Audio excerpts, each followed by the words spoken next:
Алтын куш, кыргыз эл жомого. Бар экен, жок экен, илгери өткөн заманда бир кедей абышканын жалгыз уулу жана жалгыз түп алмасы бар экен.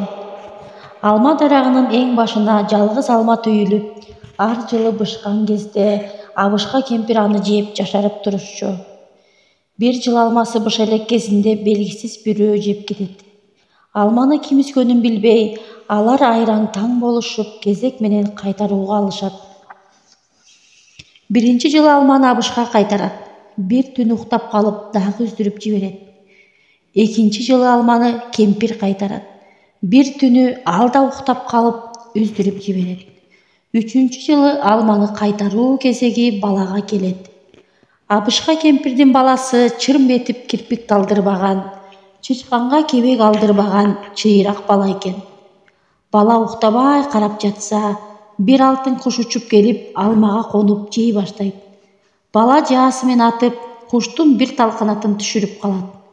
Эртеси бала канатты ата-энесине көрсөттү да, мен бул алтын кушту кайдан болсо да тапмайынча койбойм деп, сапарын кезеп шайланып, күл азыгын байланып, алтын кушту издеп жүрүп кетет. Бала жүрүп олтурат, күн артынан күн өтөт, ай артынан ай өтөт. Бала бир күнү жолдун эки айрылышына келет.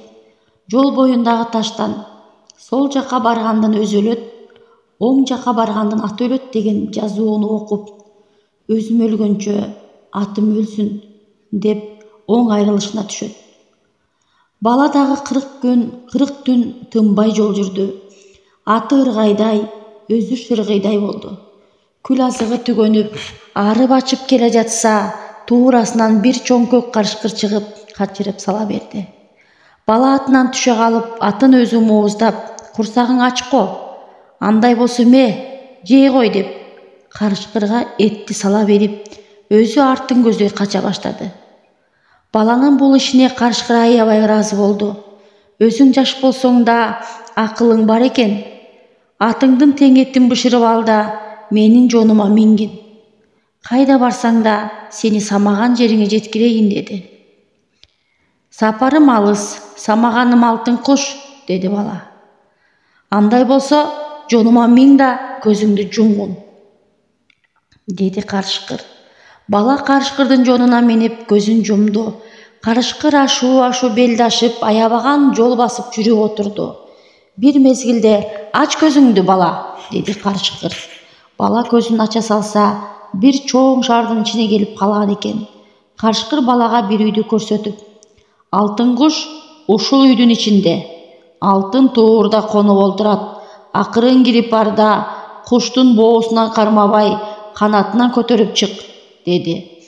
Бала алтын кушту көргөндө сүйүнүп кетип, карышкырдын сөзүн унутуп койду да, аны боосунан кармады. Куштун бутундагы коңгуроосу шыңгырап кетип, кароолчулар туюп калып, баланы кармап калышты. Эртеси баланы суракка хан алдына алып барды. Хан балага каарын төгүп, сен эмне үчүн менин алтын туурда олтурган кушумдун уйкусун бузуп, түн жамынып, чоочун бирөөнүн коросунда жүрөсүң, деди. Анда бала хандын каарынан эч коркпой, ханым, кулдугубуз бар, баш кесмек бар, тил кесмек жок деген. Менин карыган ата-энемдин жалгыз түп алмасы бар эле. Анын башына ар жылы бирден алма бышып, аны жеген сайын карыган ата-энем дайыма жашарып турушчу. 4 жылдан бери ошол алманы куш барып жеп кетет да, ата-энем улам картайгандан картайып баратат. Алтын кушту ошон үчүн издеп келдим эле, деди. Ошондо хан баланын жообуна ыраазы болгондой башын ийкеп, «О, сен картаң ата-энеңдин камын жеп жүргөн азамат экенсиң да. Андай болсо, алтын кушту мен сага берейин. Бирок сен мага туура жакта бир хандын булуттуу көктүн асты менен, муунду чөптүн үстү менен канаттуу куштай сызчу, алтын көкүл кулунжал аш керекүлүк аты бар. Сен мага ошону алып келип бер», деди. Баланын айласы кетти, ыйламсырап карышкырга жетти. Карышкыр баланы жонуна мингизди да, көзүн жумдуруп коюп, сызган бойдон жөнөп кетти. Бир кыйла жол баскандан кийин карышкыр балага, ач көзүңдү, Кыдыра бассаң, 40 асынан 40 сарай бар. 40 сарайдын нары жагында дагы бир сарай бар. Ошол сарайдын ичинде алтын акырдан жем жеп, алтын көкүл кулунжал буудан ат турат. Акырын кирип бар да, аттын чылбырын жетелебей, жалынан кармап алып чык, деди. Бала сарайга кирип барып, алтын көкүл кулунжал атты көргөндө эсинен танып кала жаздап, кашкырдын айткан сөзүн дагы унутуп койду. Атты чылбырдан кармаганда коңгуроо кагылды. Кароолчулар туюп калышты. Баланы кармап алып ханга алып барышты. Бала ханга иштин жайын түшүндүргөндө, хан балага ыраазы болду да: "Сен ата-энеңдин жашартуунун камында жүргөн эстүү бала турбайсыңбы? Андай болсо, алтын көкүл кулунжал атымды мен сага берейин. Бирок сен мага туура жакта бир хандын бели кындай, бети айдай, күмүш үндүү, күн жүздүү, ааламдын ашкан узу айдай сулуу кызы бар. Мага ошону алып келип бересиң", деди. Баланын айласы кетти. Ыйламсырап кашкырга жетти. Кашкыр баланы жонуна мингизди да, көзүн жумдуруп коюп, сызган бойдон жөнөп кетти. Бир кыйла жол жүргөндөн кийин кашкыр балага: "Ач көзүңдү, жерге түшкүндө сен мени күтүп тур, эми кызга мен барайын", деди да жолго түштү. Хандын кызы 40 нөкөрүн ээрчитип сейилдеп чыккан экен. Карышкыр бир чоң чынардын түбүнө жашырынып жатып калды. Ал чынардын жоондугунан 8 киши кучагын жайса жеткидей эмес. Чынардын дал түбүнөн атырылып чыгып жаткан тунук булак бар экен. Хандын кызы ар күнү ал чынардын көлөкөсүнө келип, эс алып, 40 нөөкөрү менен булактын суусуна жуунуп кете турган. Кыздар чынарга жакындап келген кезде андыган карышкыр качырып келип, хандын кызын көтөрө качты. Карышкыр түз эле балага келди да, кыз экөөнү жонунан мингизип алып, артына карай зымырап жол тартты. Жолдо келе жатканда кыз менен бала бирин-бирин аябай жакшы көрүп калышат. Бир айла кылып, экөөбүздү бири-бирибизден ажыратпоонун амалын таап берсең экен деп, бала кашкырга жалынды. Карышкыр баланын жакшылыгын эстеп, сөзүн кыйган жок. Шаарга келгенде кубулду да, тиги кыздан да сулуу бир кыз болуп калды.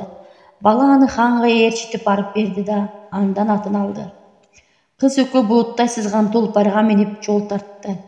Хан сулуу кыздын жанына жакындап келгенде, кашкыр аны жара тартып өлтүрдү да, жылт коюп жолго түштү. Көп узабай карышкыр кыз менен балага жете келди. Бала кашкырга жалынып мындай деди: "Эрдик кылсаң сүрө кыл деген баатыр, бир айла таап, ушул атты да бизге алып бер". Кашкыр баладан көргөн жакшылыгын эстеп, сөзүн дагы кыя алган жок. Хандын шаарына жакындаганда дагы кубулду да, тигил аттан да жакшы бир ат болуп калды. Бала аны ханга жетелеп барып берди да, андан алтын кушту алып, атын минип, кызын ээрчитип, кушун кондуруп элине кайтты. Хан ошол күнү баладан алган атына минип, көз катар мергендерин, тоодон теке тергендерин ээрчитип, тайган куш салып сейилге чыкты. Мергендер жээрен атышып, жер танабын тартышып, тайганга түлкү тиштетип, талай кызык иштешип, көңүлдүн мээрин кандырып, көлдөн өрдөк алдырып чер жазышты. Бир кезде аттарын тушап кое беришип, өздөрү кийиктин этинен шишкебек бышырып жеп эс алышты. Кечке жук кетеле деп аттарына келишсе, хандын атынын эч дайыны жок. Башкалардын аттарынын карындары жара тартылып өлүп жатат.